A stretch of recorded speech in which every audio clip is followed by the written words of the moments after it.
Bismillahirrahmanirrahim. Assalamualaikum warahmatullahi wabarakatuh.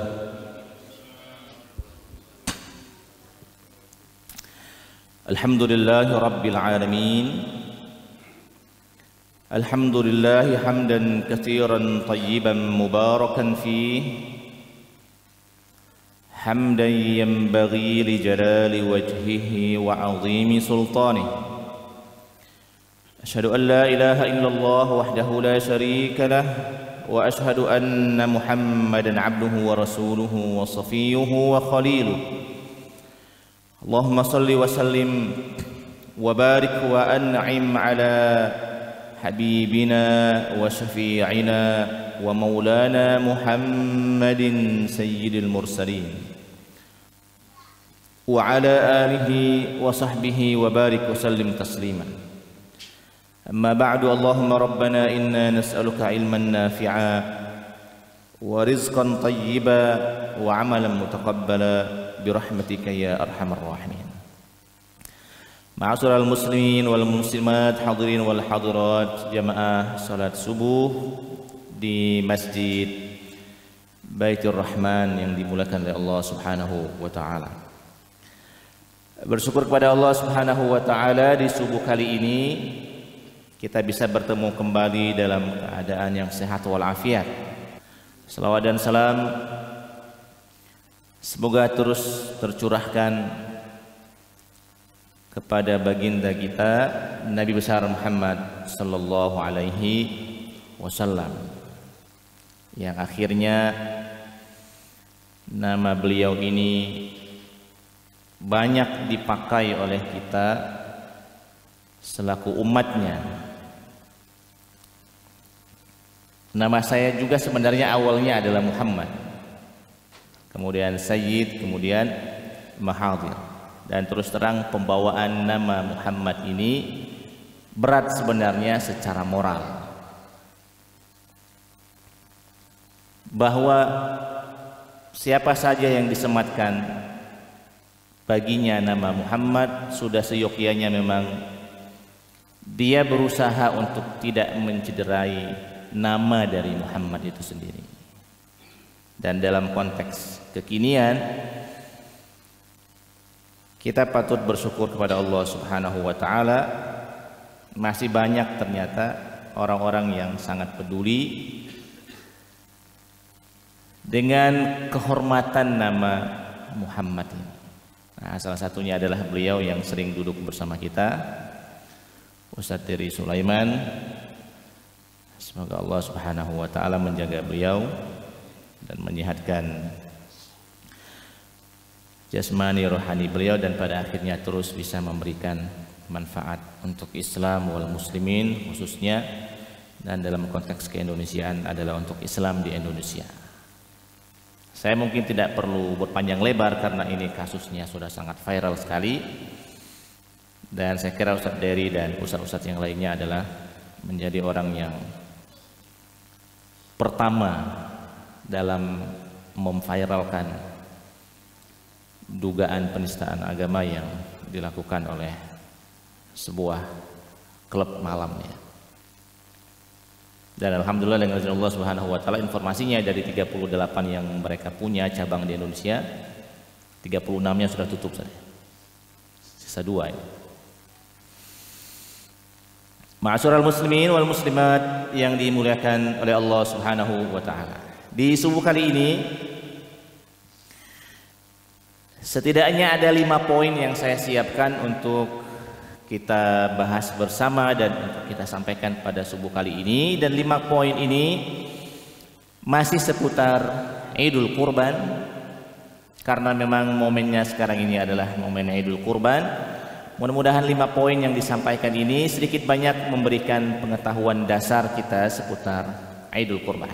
Yang pertama sekali, ma'asyiral muslimin yang dimuliakan oleh Allah Subhanahu wa taala, adalah perihal perbedaan dalam Idul Adha yang akhirnya juga berbeda dalam penanggalan Hijriyah khususnya di bulan Zulhijjah.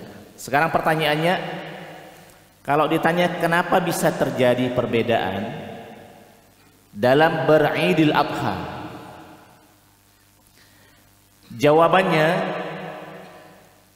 ada dua pokok permasalahan yang bisa menjawab kenapa akhirnya bisa berbeda dalam beridul adha.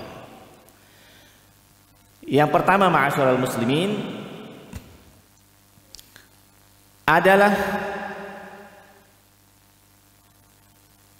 permasalahan apakah dalam menentukan awal Zulhijjah, apakah dalam menentukan awal Zulhijjah itu adalah sepenuhnya hak dari pemerintahan Saudi Arabia, lalu kemudian apapun hasilnya mengikat bagi seluruh umat Islam di muka bumi ini, atau penetapan awal Zulhijjah itu sama seperti penetapan awal Ramadan yang membolehkan masing-masing negara menentukan hasil dari cara mereka menentukan awal bulan baru.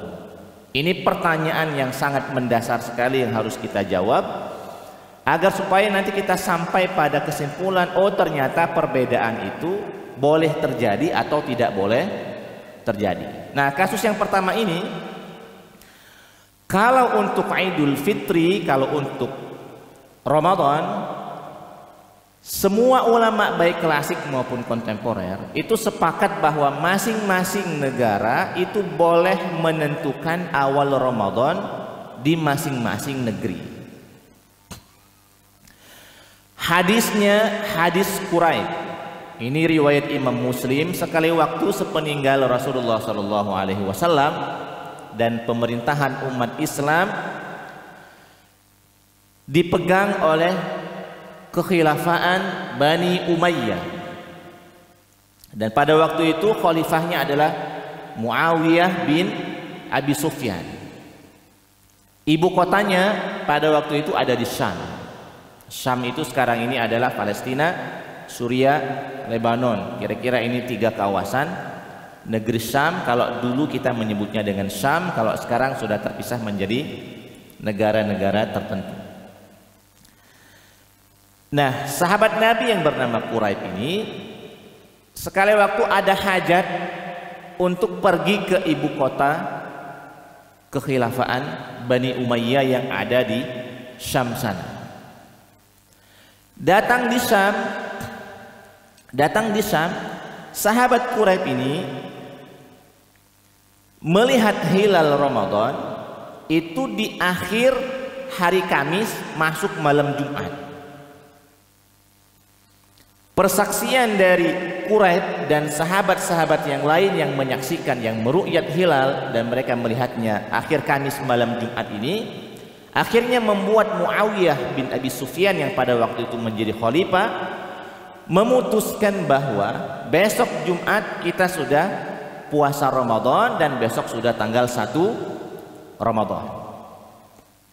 Kemudian Muawiyah bin Abi Sufyan, sahabat Quraib dan sahabat-sahabat yang lainnya yang tentunya berada pada siklus terdekat, karena dulu tidak ada televisi, tidak ada telepon, kan minimal daerah-daerah yang terjangkau informasi ini, akhirnya mereka puasanya juga hari Jumat.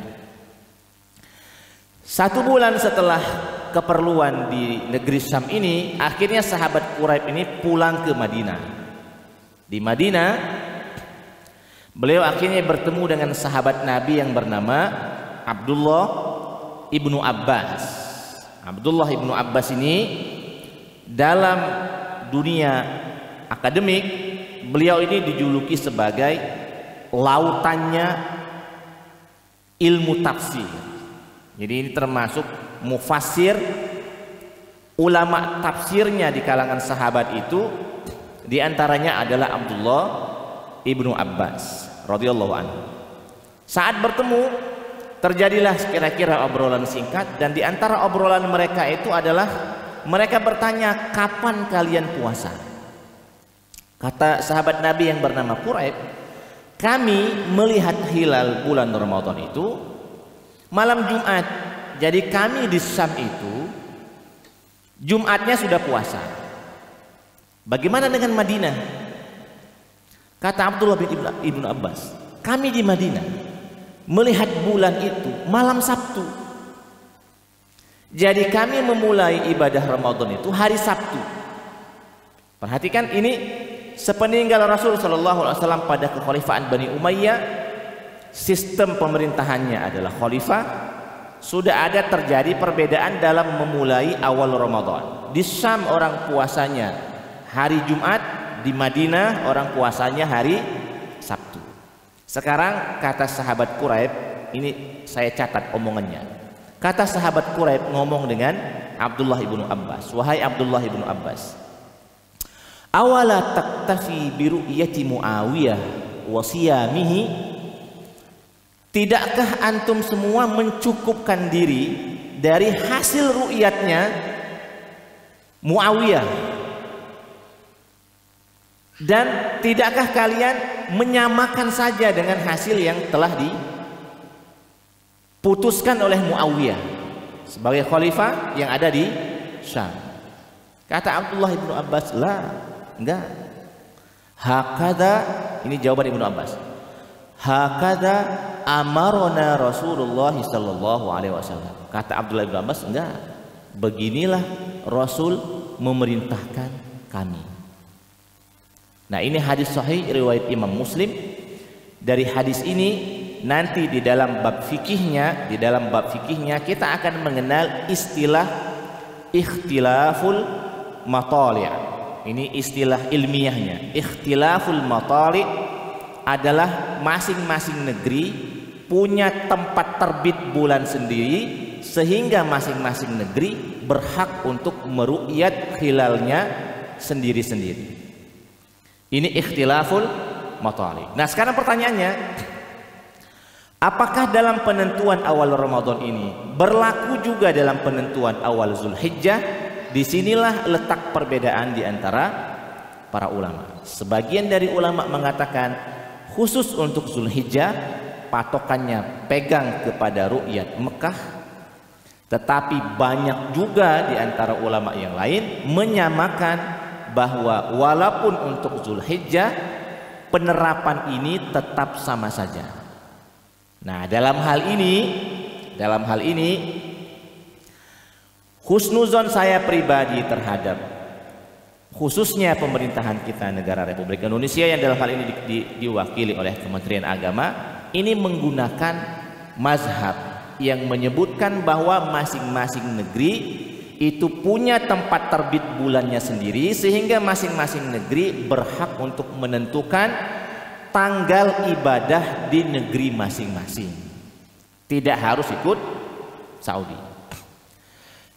Jadi ini sebab pertama muncul kenapa akhirnya terjadi perbedaan dalam menentukan khususnya Idul Adha.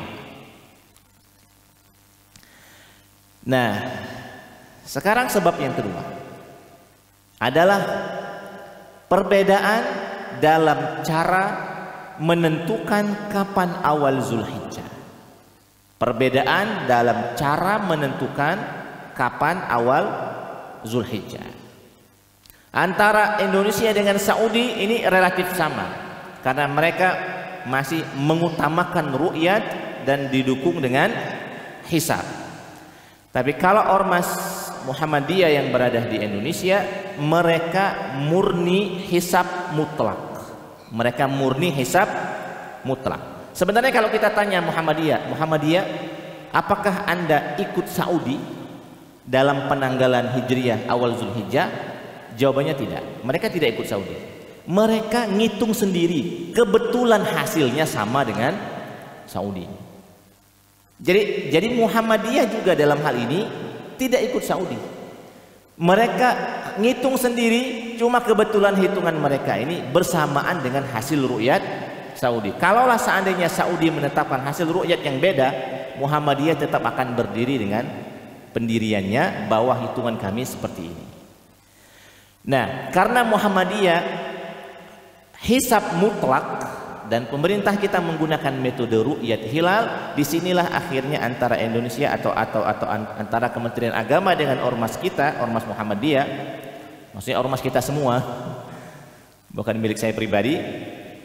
Sehingga akhirnya membuat hasilnya beda antara ormas kita dengan ormas Muhammadiyah. Dan kemarin ketika Idul Fitri itu sebenarnya kebetulan saja hasil ru'yat Kementerian Agama sama dengan hasil hisab Kementerian atau sama dengan hasil hisab PP Muhammadiyah.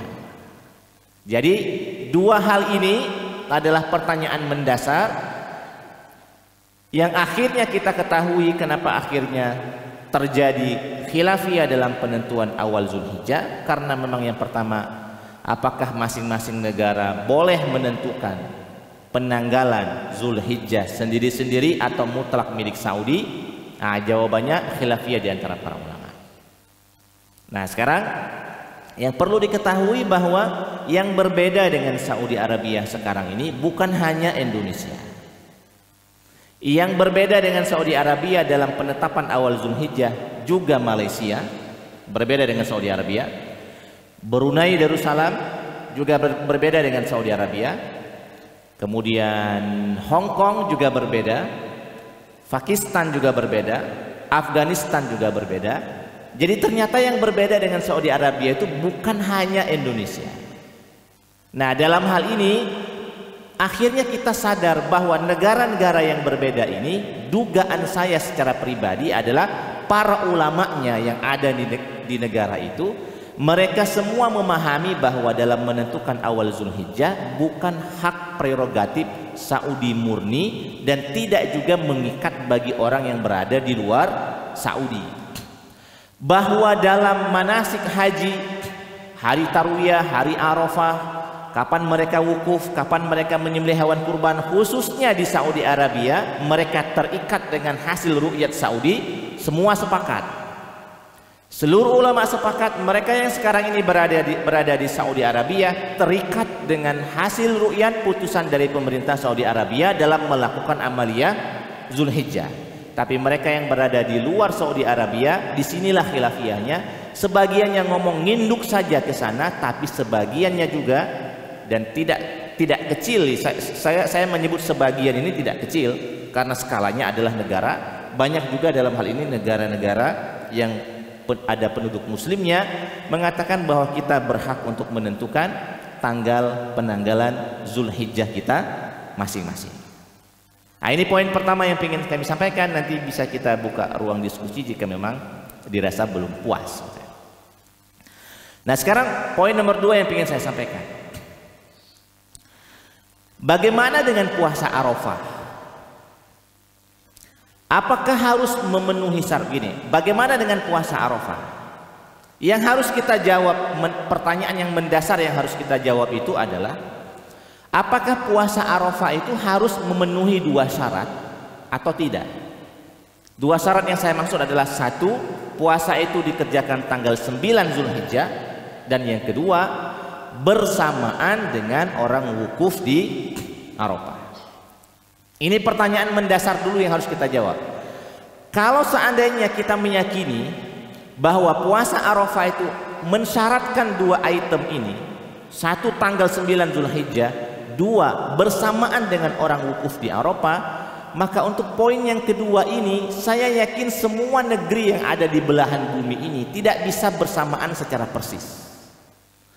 Untuk negeri-negeri yang mungkin berbeda 1 jam, 2 jam, 3 jam mungkin, tapi untuk negeri-negeri yang berbedanya lebih dari 12 jam ada nggak kira-kira dengan Saudi Arabia?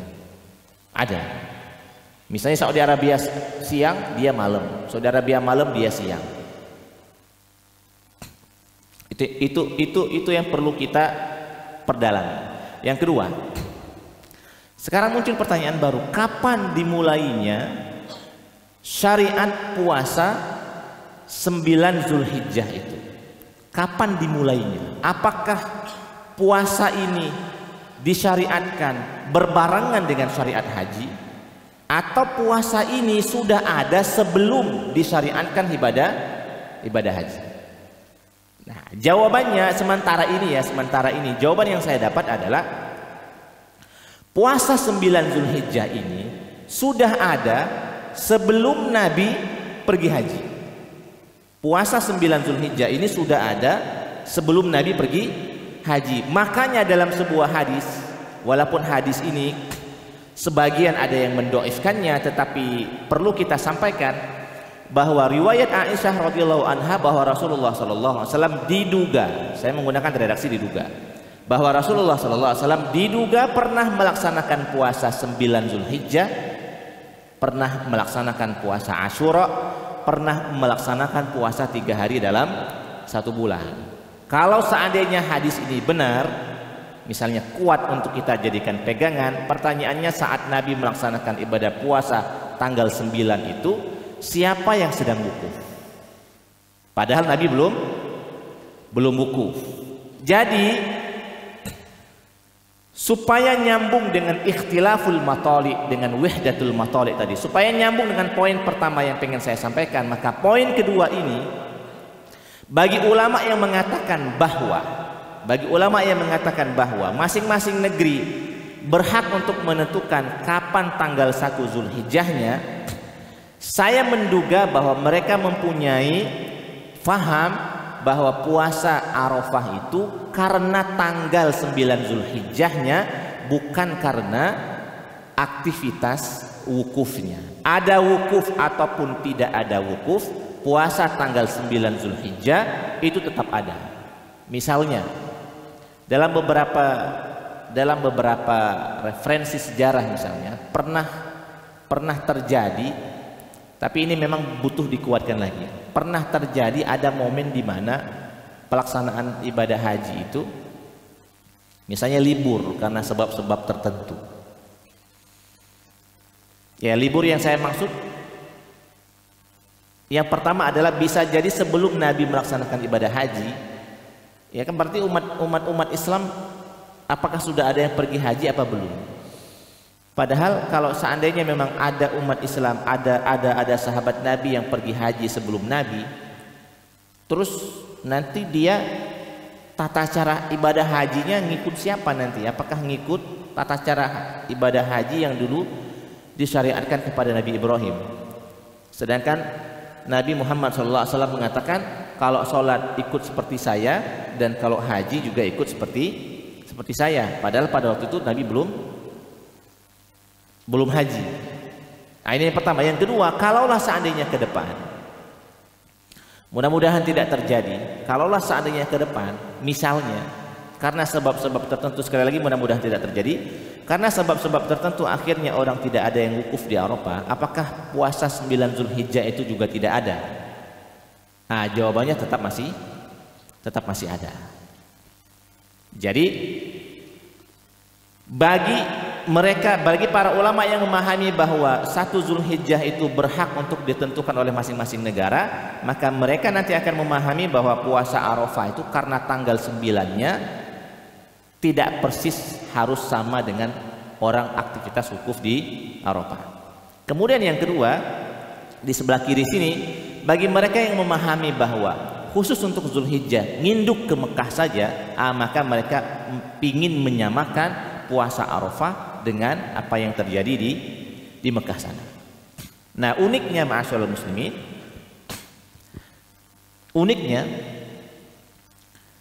salah seorang ulama besar Saudi Arabia yang bernama Syekh Shalih Utsaimin rahimahullahu rahmatan wasi'ah,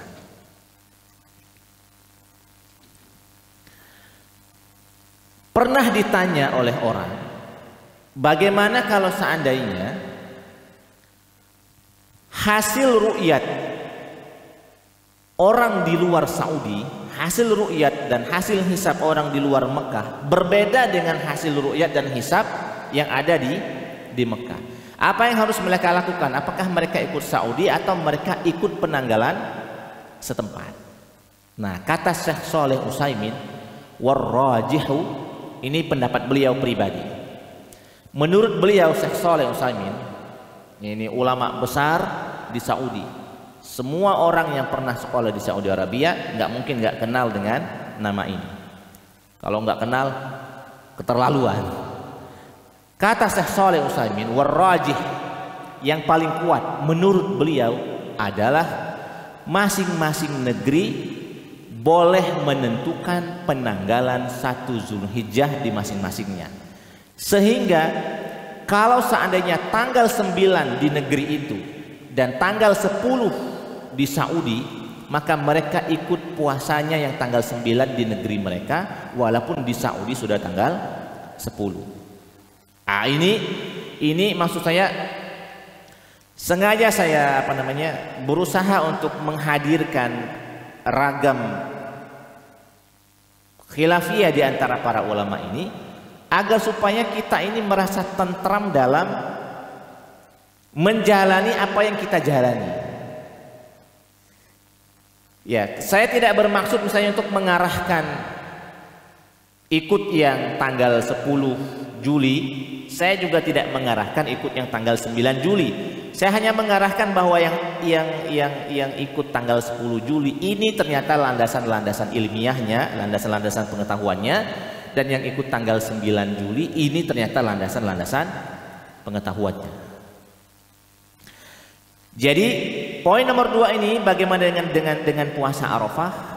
Tadi sudah berusaha kita jawab bahwa banyak juga ternyata di antara para ulama yang mengatakan puasa Arafah itu yang penting tanggal 9 Zulhijjah di tempat di mana dia berada pada waktu itu. Sedangkan orang yang sedang haji sekarang ini, mereka malah tidak sunnah, tidak ada kesunahan puasa Arafah. Bahkan mereka berbuka.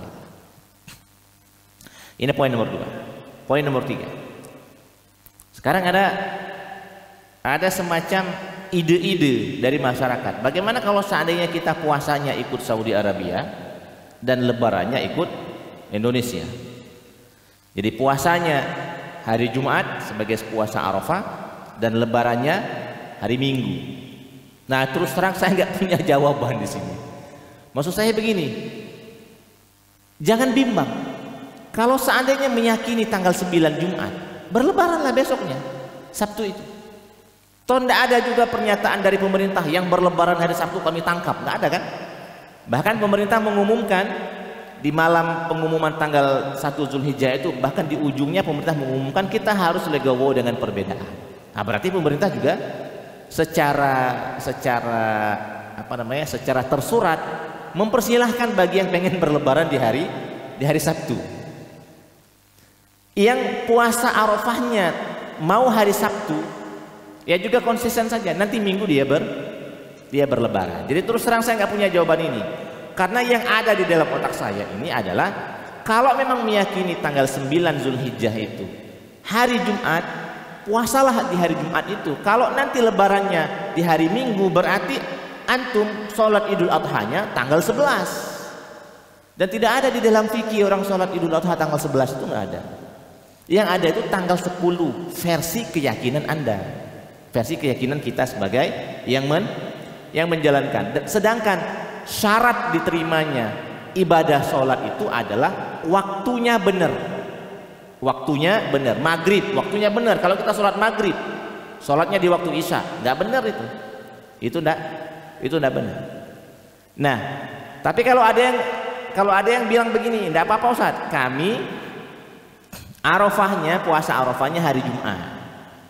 Ya nanti kami hari Minggu itu melok sholat sunat Idul Adha, pokoknya sah dak sah kami melok. Nah, kalau memang pernyataannya pokoknya sah atau dak sahnya kami melok, nah itu terserah Anda. Itu sama seperti Anda sholat tapi dak sah, tidak jadi masalah gitu kan. Kalau memang sedari awal sudah meyakini pokoknya sah dak sah kami melok yang hari Minggu, kami puasanya di hari Jumat. Tapi kalau meyakini kami benar puasa hari Jumat, sholat Idul Adha di hari Minggu, saya kira ini lebih membingungkan lagi. Membingungkan lagi. Sudahlah sebenarnya kita bingung dengan terjadi perbedaan ini. Ditambah kebingungan baru. Ada orang yang bikin sholatnya, puasanya tanggal 9 Zulhijjah versi Saudi, kemudian Idul Fitri atau Idul Adhanya versi Indonesia. Wallahu a'lam bishawab, saya nggak ada jawaban selain apa yang tadi sudah saya sampaikan. Nah, ini poin ketiga yang ingin saya sampaikan. Poin keempat masih 2 lagi. Mudah-mudahan cukup jam 6. Dalam penentuan atau dalam perbedaan tanggal ini, dalam perbedaan penanggalan Zulhijjah ini, bagaimana dengan penyembelihan hewan kurban? Bagaimana dengan penyembelihan hewan kurban? Saya jawab dulu dari sisi fikihnya. Yang pertama, penyembelihan hewan kurban itu di dalam fikihnya kita semua sudah tahu bahwa harus dilakukan tanggal 10, tanggal 11, tanggal 12 dan tanggal 13 Zulhijjah. Nah, perkara tanggal Zulhijjah mana yang mau dipakai, apa pakai yang Saudi, apa pakai yang Indonesia, ini sudah saya jelaskan. Yang jelas jangan keluar dari tanggal 10, tanggal 11, tanggal 12 dan tanggal 13. Ini poin yang pertama. Poin yang kedua, akad antara orang yang berkurban dengan panitia yang menerima titipan hewan kurban sebenarnya adalah lebih dekat kepada akad wakil. Karena dia akad wakil, maka seharusnya panitia ini hanya mengerjakan sesuai dengan petunjuk orang yang mewakilkan. Sesuai dengan petunjuk orang yang mewakilkan. Maka kalau seandainya terjadi perbedaan hari raya antara panitia dengan mereka yang menitipkan hewan kurban, misalnya panitia masjidnya sholat Idul Adha hari Sabtu, sedangkan dia yang menitipkan hewan kurban sholatnya hari Minggu, maka dalam hal ini baiknya panitia masjid itu tetap menyembelih di hari Minggu, jangan di hari Sabtu. Karena kalau dia menyembelih di hari Sabtu, itu berarti hewan ini disembelih tanggal 9 versi dia yang menitipkan. Kalau sebaliknya, mereka yang menitipkan hewan kurban lebarannya hari Sabtu dan panitia penyembelihan hewan kurban lebarannya hari Minggu, maka dalam hal ini juga baiknya yang lebaran di hari Sabtu itu juga disembelih di hari Minggu, karena saat kurbannya disembelih hari Minggu itu berarti tanggal 11 versi dia, dan itu adalah hari tasyrik, hari penyembelihan juga, dan hari Minggu itu adalah tanggal 10 Zulhijjah bagi panitia. Jadi dalam versi saya pribadi, apapun kapanpun lebarannya, mau Sabtu mau Minggu, sebaiknya kita ambil aman, sembelihan itu disembeli di hari Minggu saja. Kecuali nanti ada orang yang datang, Pak Ketua Masjid, kami ini nak lebaran hari Sabtu. Kami ini kan kemarin ngomong nih, bukan kambing di sini 3 ekor. Kami ini kepengen disembeli di hari Sabtu. Nah, kata Ketua Masjid, ambillah. Maksudnya silakan sembelih di hari Sabtu. Kami di sini misalnya berlebaran di hari Minggu. Kalau kami menyembelih di hari Sabtu, kami tidak mampu. Nah, silakan ambil kurbannya. Saya kira ini bukan sesuatu hal yang aib, bukan juga sebuah hal yang sifatnya jelek untuk kita diskusikan, untuk kita komunikasikan dengan para penitip hewan kurban di mana kita bertugas dalam kepanitiaan di hewan kurban. Ini yang keempat, dan yang terakhir, ma'asyiral muslimin, yang dimuliakan oleh Allah Subhanahu wa taala, terkait dengan pertanyaan jamaah 2 pekan kemarin, apakah boleh saat distribusi hewan kurban itu didistribusikan dalam bentuk olahan yang kemudian jadi kornet dan seterusnya, yang kemarin ditanyakan dan saya belum bisa jawab. Nah, berdasarkan dari penjelasan yang kami terima dari Dr. Oni Syahroni, ini salah seorang pakar fikih muamalah kontemporer Indonesia. Beliau S1, S2, S3-nya di Al-Azhar Kairo. Beliau menyebutkan bahwa berdasarkan hadis Rasulullah SAW yang membolehkan bagi kita untuk menyimpan hewan kurban, jadi boleh dimakan, fakulu, boleh disedekahkan, boleh dihadiahkan, dan juga boleh disimpan. Nah, dalam bab boleh disimpan ini ternyata dalam distribusinya, misalnya dari panitia hewan kurban, lalu kemudian tidak langsung didistribusikan dalam bentuk mentah seperti itu, tapi diolah lalu kemudian dibuat semacam makanan dalam bentuk, diawetkan dalam bentuk kaleng, maka itu tetap diperbolehkan. Satu, landasannya adalah hadis Rasul sallallahu alaihi wasallam yang membolehkan untuk menyimpan hewan kurban. Tapi beliau melanjutkan, yang kedua, jika memang dipandang itu banyak maslahatnya. Jika memang dipandang banyak maslahatnya. Yang ketiga, beliau menyebutkan yang ketiga, kalau memang sudah dipandang banyak maslahatnya. Yang ketiga, memang seharusnya yang dibuat dalam bentuk kornet itu harus disebarluaskan ke penduduk luar, bukan di penduduk setempat. Kalau di penduduk setempat tidak usah, maksudnya tidak urgen, berikan saja dalam bentuk mentah seperti itu. Tapi kalau kita punya target, misalnya hewan kurban kita ini harus sampai ke Afrika misalnya ya, harus sampai ke pedalaman Indonesia, harus sampai ke Papua, harus sampai ke suku Dayak, harus sampai ke Mentawai misalnya ya. Nah, maka dalam bab ini bisalah kita menggunakan pendapat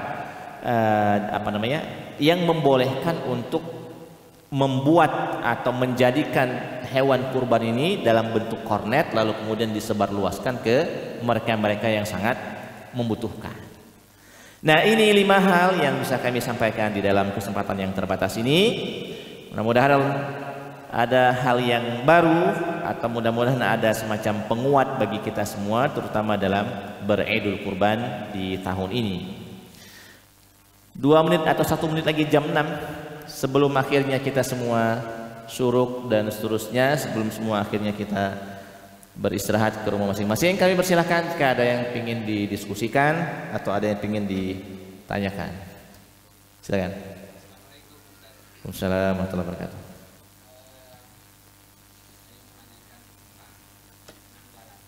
Ya, penanggalan.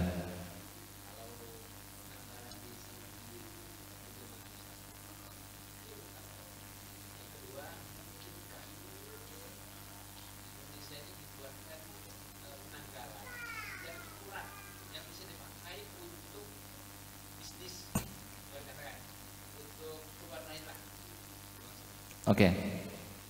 Yang pertama, penanggalan di Saudi dengan penanggalan di Indonesia sama saja.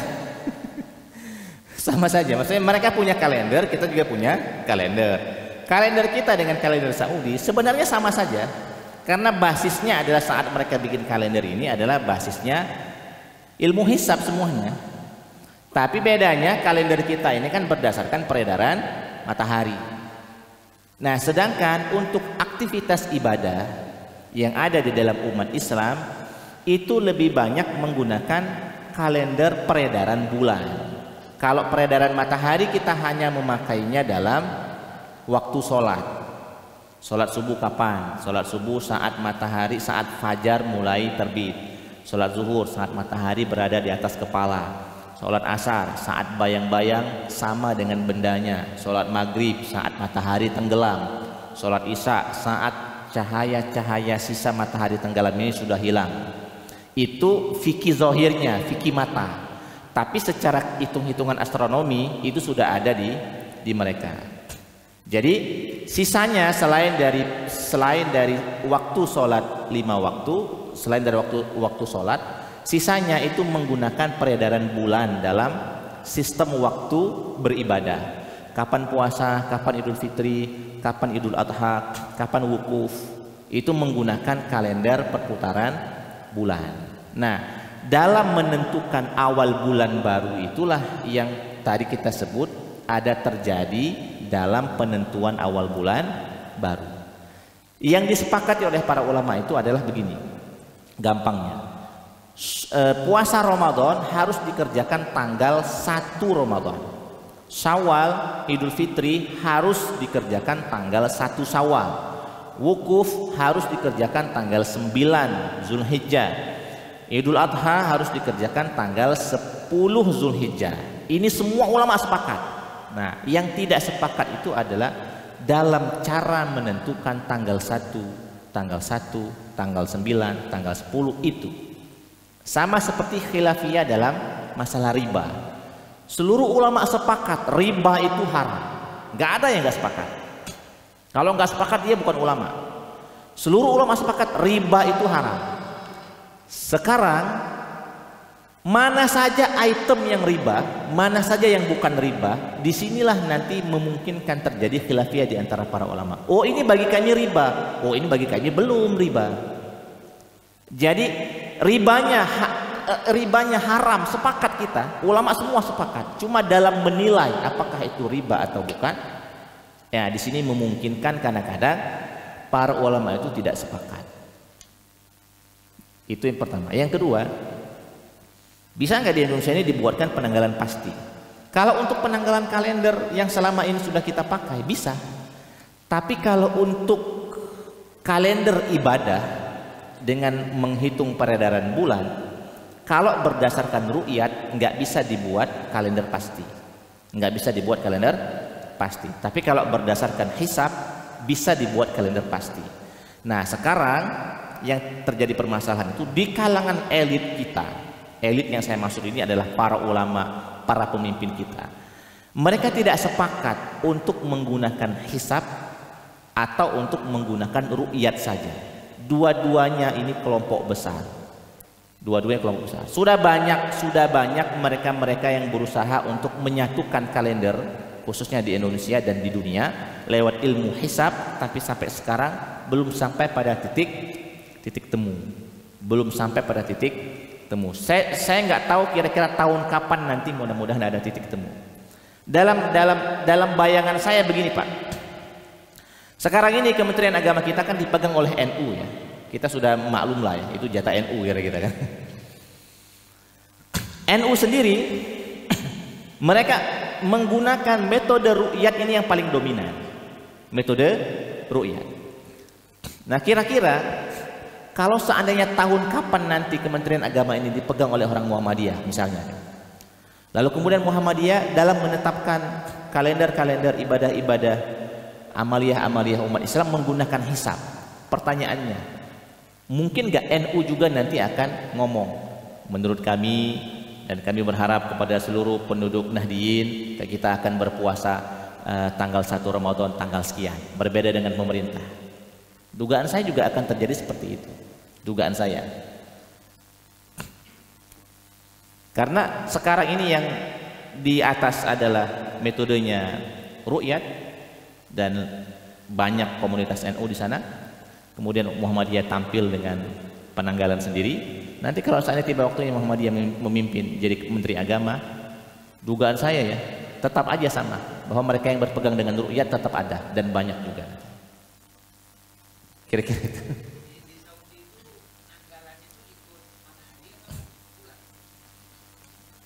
Khusus untuk sama aja dengan kita Pak. Khusus untuk amaliyah ibadah, mereka penanggalannya pakai penanggalan Qomariyah, pakai penanggalan bulan. Tapi untuk hari-hari yang tidak ada hubungannya dengan ibadah, mereka pakai kalender biasa, kalender matahari. Dan memang di Saudi itu dua tanggal ini selalu disandingkan. Misalnya 1 Ramadan, misalnya 1 Zulhijjah 1443 Hijriah bertepatan dengan, nah kayak gitu kan, bertepatan dengan 30 Juni 2022.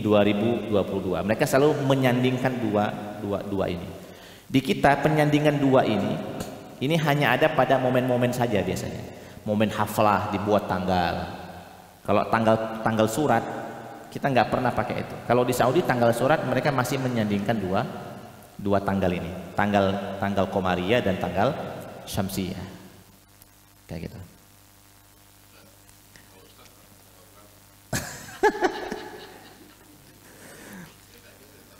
Bagus. Kalau saya berdasarkan dengan pembacaan saya lebih condong masing-masing negeri berhak untuk menentukan penanggalan masing-masing. Tanggal 10. Tapi tanggal 10-nya itu bukan karena pemerintahnya ya. Saya tanggal 10 karena menurut saya masing-masing negeri berhak menentukan penanggalan sendiri. Kalau kata pemerintah, kita nggak usah kita nggak usah menentukan tanggal sendiri deh gitu. Kita gabung aja ke sana. Gitu kan.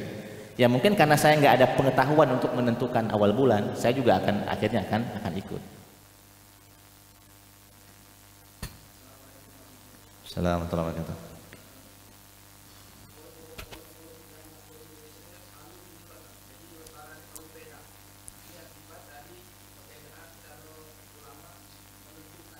Iya. Oke. Oke.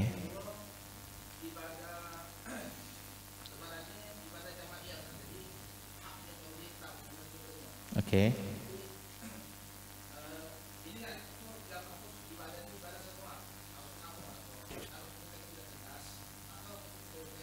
Oke. Oke. Oke. Oke. Pertanyaannya?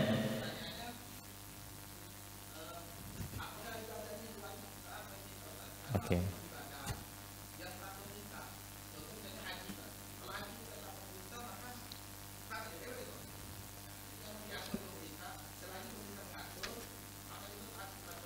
Oke.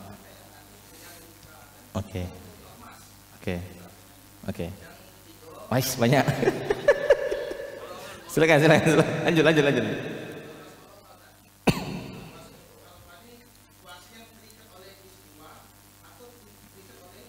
Oke.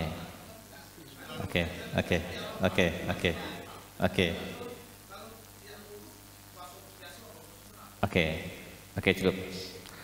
Oke, saya jawab dulu poin yang ketiga. Poin yang ketiga tadi sudah saya jawab, tapi berhubung berhubung Pak Jimmy datangnya mungkin agak telat, nanti coba tanya ke Pak Herman jawaban untuk pertanyaan nomor 3, atau Pak Tommy sampingnya gitu. Kemudian pertanyaan nomor 1, apakah Nabi dulu ru'yat atau hisab? Nabi dulu ru'yat. Kata Rasulullah SAW, inna nahnu qaumun ummiyun la naktub wa la nahsub. Kami ini umat yang ummi. Disinilah juga dalil Muhammadiyah. Kami ini umat yang ummi. Kami ini adalah kaum yang tidak pandai tulis menulis.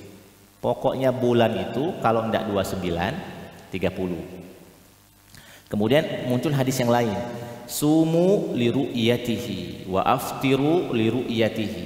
Puasalah kalian karena melihat bulan, berlebaranlah kalian karena melihat bulan. Fa in ghumma, jika seandainya bulan tidak bisa dilihat, faqdurulah. Faqdurulah itu takdirkanlah, kira-kira baik. Kira-kira dalam hitungan kalian ini 29 atau 30. Faqdurulah, takdirkan. Nah, hadis ini menyebutkan atau memberikan informasi kepada kita bahwa Nabi dulu ru'yat, tidak hisab. Nah, sekarang pertanyaannya, kenapa Nabi tidak hisab? Inilah alasan Muhammadiyah. Karena kata Nabi, kami belum punya pengetahuannya.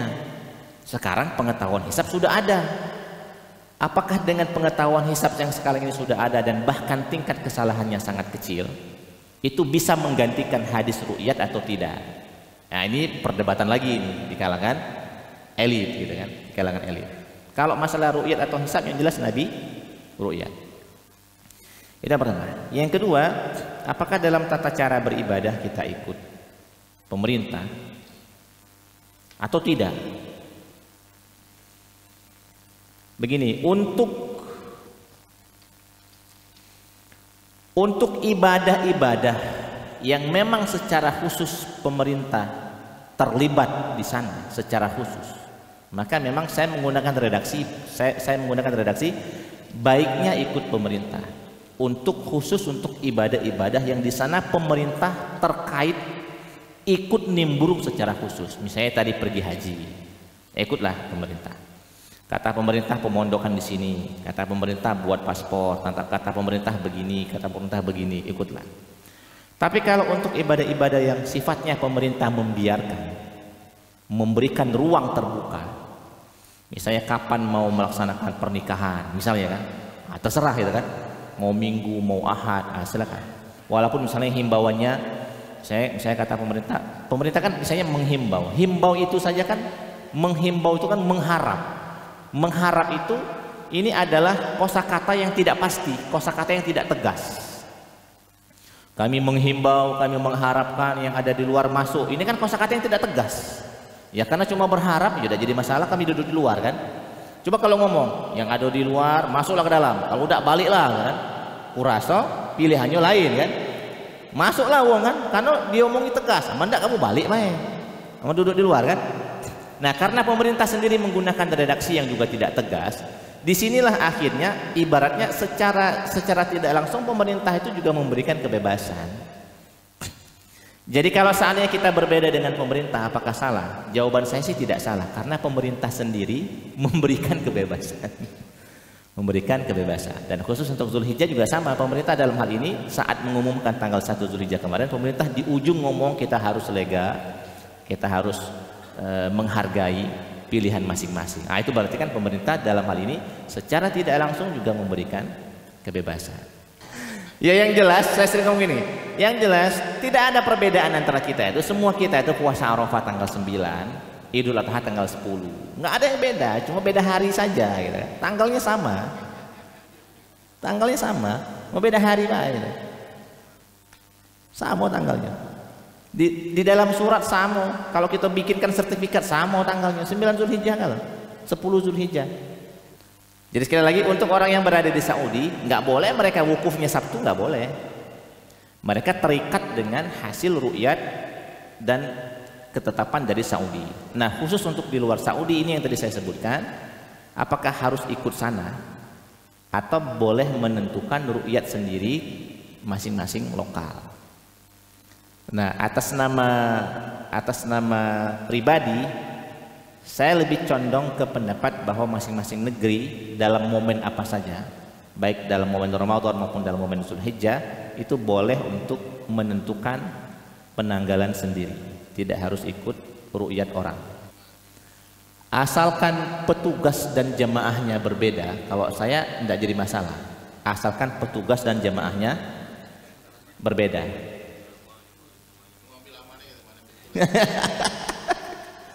ini Ustaz dari jadi dulu di Masjid Al-Ikhlas di Pasar Minggu itu tarawihnya ada 2 kali kan, ada 2 shift. Tarawih ayat pendek, habis sholat isya langsung tarawih. Kemudian nanti jam 9 malam itu tarawih yang sejus, mereka bikin 2 shift. Jadi yang pengen tarawihnya sejus semalam diimami oleh hafiz, itu tarawihnya jam 9, isyanya bareng tetap. Isya bareng. Habis isya yang pengen tarawih jam 9 balik dulu. Makan dulu, ngulangi bukuan dulu kan. Nanti jam 9 baru balik lagi. Nah ini shift khusus bagi yang pengen tarawih 1 hari, 1 malam, 1 juz. Tapi ternyata yang paling ramai itu adalah shift yang pertama ini. Hampir penuh Masjid Al-Ikhlas itu. Giliran shift khusus paling 3 saf gitu kan. 3 saf. Jadi kalau seandainya memang ada ide masjid mau bikin lebaran 2 kali, bagi saya asalkan petugasnya beda, jamaahnya beda, nggak jadi masalah. Yang penting infaknya jalan ya. Yang penting infaknya jalan. Iya, dua kali. Saya kira konsisten saja. Ustaz-ustaznya juga harus konsisten. Karena sekarang ini bukan aib, bukan sebuah aib lagi. Ya kalau kita mau berlebaran hari Sabtu bukan sebuah aib, lebaran saja hari Sabtu dan khutbahnya di hari Sabtu. Kalau pengen yang hari Minggu, lebaran saja di hari Minggu. Pilih salah satu saja. Kalau seandainya ada yang nggak mau puasa, ada yang nggak mau lebaran, ada yang nggak mau kurban, nah jadi masalah juga kan. Ini 3 rangkaian ini bukan sebuah kewajiban. Iya, 3 rangkaian ibadah besar ini bukan sebuah kewajiban. Kurban gak wajib juga Pak, sunnah muakkadah. Yang mampu juga sunnah muakkadah, kecuali yang dinazarkan. Dinazarkan. Ada dapat mobil di akhirat. Bener. Ya kata kiai-kiai dulu, yang kurban sapi sikok betuju berarti dia betuju penumpangnya kan. Yang kurban sapi dewean sama dengan dia bawa Avanza dengan Innova dewean kan. santai dia. Kayak gitu. Iya, ini saya kira adalah cara beragama yang dewasa ya. Maksudnya bagus cara beragama seperti ini. Kalaulah seandainya ketua masjid pengen sholatnya hari Sabtu, enggak jadi masalah. Sholat di masjid lain. Ketika hari Minggu di sini, tukang benerin mic kan. Ada di belakang maksudnya, benerin mic gitu kan. Duduk di belakang gitu kan. Itu bagus kan. Ya maksudnya tetap hadir dalam momen-momen seperti ini. Saya kira ini saja ya yang bisa kita sampaikan. Kepada Allah Subhanahu wa taala kita mohon ampun. Subhanakallahumma rabbana wa bihamdika asyhadu an la ilaha illa anta astaghfiruka wa atubu ilaik. Assalamualaikum warahmatullahi wabarakatuh.